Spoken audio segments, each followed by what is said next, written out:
Hello दोस्तों, स्वागत है आपका कल की अवतार टेल्स में। तो आज हम डिकोड करेंगे नास्टेडमस की अगली प्रोफेसी। यह प्रोफेसी के कई मतलब निकलते हैं। जो सबसे ज़्यादा प्रचलन में इसका अर्थ है वह यह है कि from 3 water science will be born a man who will celebrate Thursday as his holiday. His renown praise and rule and power will grow over land and सी।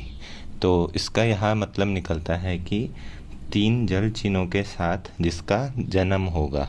इसका एक और अर्थ बोलते हैं लोग, निकलता है कि जो 3 तरफ घिरे समुद्र क्षेत्र में जिसका जन्म होगा, यानी कि एक व्यक्ति जिसका जन्म 3 ओर से ऐसे क्षेत्र में होगा जो 3 ओर से समुद्र से घिरा होगा, और वह गुरुवार को या बृहस्पतिवार को अपना अवकाश दिवस या छुट्टी का दिन घोषित करेगा, और उसकी प्रशंसा और प्रसिद्धि, सत्ता और शक्ति भूमि व समुद्र में बड़ी ही तेजी से फैलेगी या बड़ी ही तेजी से उसका प्रादुर्भाव होगा या फिर उत्पत्ति होगी।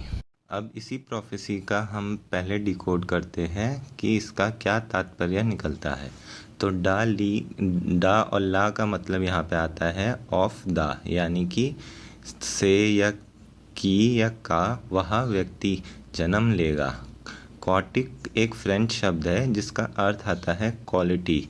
इसका हिंदी में मतलब होता है गुण, विशिष्ट लक्षण, शक्ति, आचरण, उत्तमता या हुनर।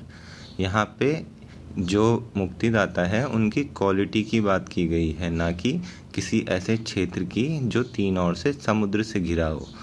ट्रिप्लिसिट जो यहाँ पे फ्रेंच शब्द है उसका अर्थ आता है ट्रिप्लिसिटी। यह ट्रिनिटी को भी दर्शाता है, यानी कि त्रिगुणता या त्रिदेवों को दर्शाता है।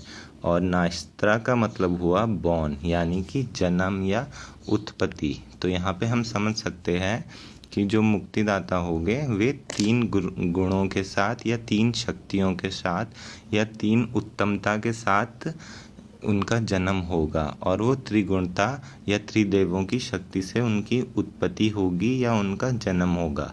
इसका यह भी अर्थ निकलता है कि तीनों देवों की समाहित शक्ति या एक बराबर शक्ति उन मुक्तिदाता पे विराजमान होगी। संगठन होगा या मिलन होगा तो वह एक नई शक्ति की उत्पत्ति करेंगे जो त्रिगुणात्मकता के समान होगी, या जो ट्रिप्लिसिट के तौर पे दिखाया गया है, जो मुक्तिदाता से जिनकी उत्पत्ति होगी या उनका जन्म होगा। आगे लिखा है, इसका यह भी तात्पर्य निकलता है कि मुक्तिदाता त्रिदेवों के बराबर अंश होंगे या उनका बराबर अंश उनमें विराजमान होगा, यानी कि ब्रह्मा विष्णु महेश की बराबर शक्ति से उनकी उत्पत्ति होगी। या फिर इसका यह भी तात्पर्य निकल सकता है कि वे त्रिगुणता शक्ति के साथ सभी 3 तरह के कार्य करने में सक्षम हो।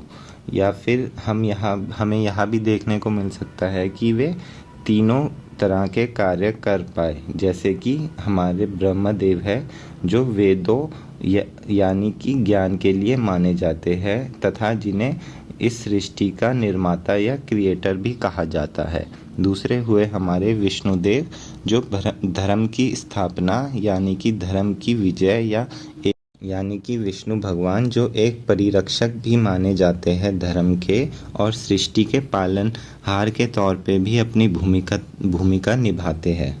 तीसरे हुए हमारे महादेव जो धर्म के लिए विध्वंस करने के लिए भी जाने जाते हैं, यानी कि वे अधर्म का नाश करते हैं, दुष्ट और अधर्मियों लोगों का संहार करते हैं। यह सभी त्रिगुणात्मक स्वभाव से मुक्तिदाता में हमें देखने को मिल सकते हैं, यानी कि जो मुक्तिदाता होंगे वो ब्रह्मा जी के समान एक ज्ञान भी देंगे या फिर ज्ञान का नया प्रकाश भी प्रकाशित करेंगे, और विष्णु भगवान के समान वो एक धर्म की स्थापना भी करेंगे या राम राज्य की स्थापना भी करेंगे या उसकी शुरुआत करेंगे। महादेव के समान वे अधर्मियों और दुष्ट और मलेच्छों का संहार भी करेंगे ताकि अच्छी तरह से धर्म की स्थापना हो सके।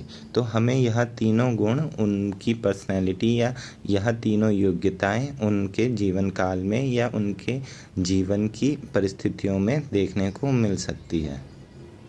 आगे लिखा है, जिसका शोर, लोच, राज और उसकी शक्ति बढ़ेगी, और एरियंस तूफान की तरह उसकी शक्ति ज़मीन और समुद्र पे रास्ते बढ़ेगी। यानी कि एरियन तूफान को एक बहुत ही गतिवान व्यक्ति या गतिशील व्यक्ति या गति से बढ़ने वाली चीज़ों या उनकी शक्ति को दर्शाया गया है यहाँ पे। ऐसा हो सकता है जो नास्तिदमस के मुक्तिदाता हो, जब उनका प्रकटीकरण हो जाए तो यह तो पूर्ण बात है कि अलग बात है कि उनमें एक त्रिगुणात्मकता का स्वभाव, क्वालिटी या शक्ति या गुण हमें देखने को मिले, परंतु जब उनका प्रकटीकरण हो जाए तो उनकी जो प्रशंसा, प्रसिद्धि और शक्ति होगी वो बहुत तेज़ी से चारों दिशाओं में फैले। जैसा कि नास्तिदमस की पिछली प्रोफेसी में भी हमने देखा कि his praise will go beyond the heavens, यानी कि जो उनकी तारीफ़ है, उनकी शाबाशी है, वो काफ़ी दूर तक ट्रैवल करेगी। और इस प्रोफेसी से हमें यह जानने को मिलता है कि उनकी तारीफ़, शक्ति और प्रशंसा काफ़ी तेज़ी से और काफ़ी दूर तक पहुँचेगी। धन्यवाद।